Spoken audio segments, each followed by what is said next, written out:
Hello and welcome to the 8th Hot Topics podcast.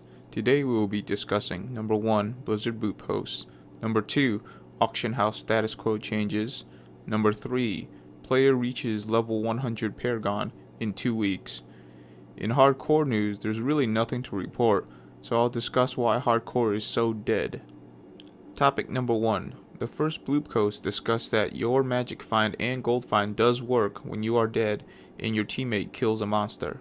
The next blue post discussed how X% elemental damage affixes work. The example given, if you do 100 physical damage and you have a plus 3% fire damage affix, you will gain plus 3 fire damage, which means your total is 103 damage.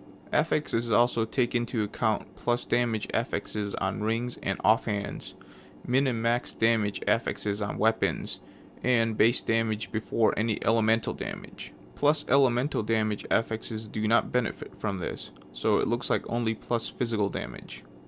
The next 4 blue posts deals with Trails of Cinder, a demon hunter discipline skill that most people considered overpowered. Trails of Cinders is currently doing 1500% weapon damage over 3 seconds. Blizzard states that it should only be doing 300% damage over 3 seconds. This change will make certain demon hunter builds not variable. Blizzard states that the discipline skill was never meant to be a damage dealing skill, but rather a defensive and utility tree with damage being a bonus. Players are seeing this as a nerf because it made it into the patch notes. It clearly says 1500% damage over 3 seconds.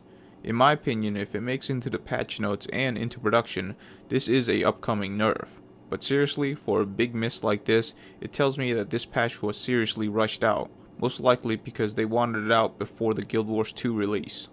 The next blue post responds to a concern about hydras and zombie dogs getting the killing blow. They were worried that players were not getting their magic find gold find applied to that loot.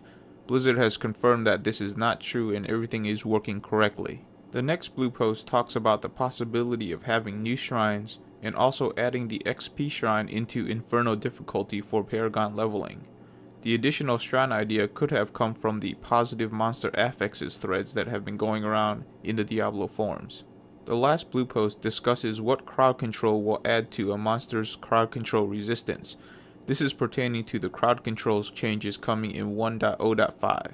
Blizzard states that fears, blinds, and stuns from players, followers, items, and the environment will add to a monster's crowd control resistance. Snares, however, will not add to the crowd control resistance. Things like slow, knockbacks, and chills. These types of snares are under a different mechanic. Moving on to topic number 2, the auction house value system has changed dramatically after patch 1.0.4. Gold and real money are now following legendaries rather than rares. Also, mid-range items are no longer selling well. This is something that players of the auction house should have seen coming. To the average players, with legendary items being dramatically improved, it's much easier for them to set a baseline for what they want to shoot for. In my opinion, most players don't want to incrementally update. And also, the average player does not want to have to do a bunch of research to understand if a rare is good or not. If the consensus is that a legendary item is good, it's much easier just to save up for that legendary item than to search for a rare equivalent. Plus, legendaries has this cool factor because of the custom design. Topic number 3. The first player reaches level 100 Paragon in 2 weeks. Well, that didn't take very long. It just goes to show you how an avid Diablo player can plow through content. I thought it was gonna take a little longer than this, but congrats to the player, and check out this article. Moving on to hardcore news, why is hardcore so dead? The problem is obviously there is not enough players, but why is that? Here are 3 possible reasons.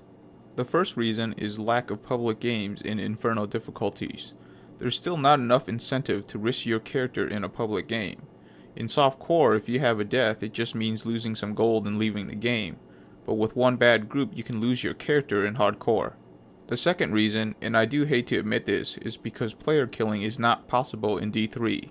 In D2, when I got killed by another player, I always rebuilt my character because I refused to let a PKer win for killing my character. So Blizzard needs to have something that will take its place. The last reason is it's so much harder to get items in hardcore. It's so much easier in softcore unless you're a big hardcore fan. It's not even worth bothering to go play hardcore. That is it for today's podcast. Thank you for listening, and to my subscribers, thank you for your support.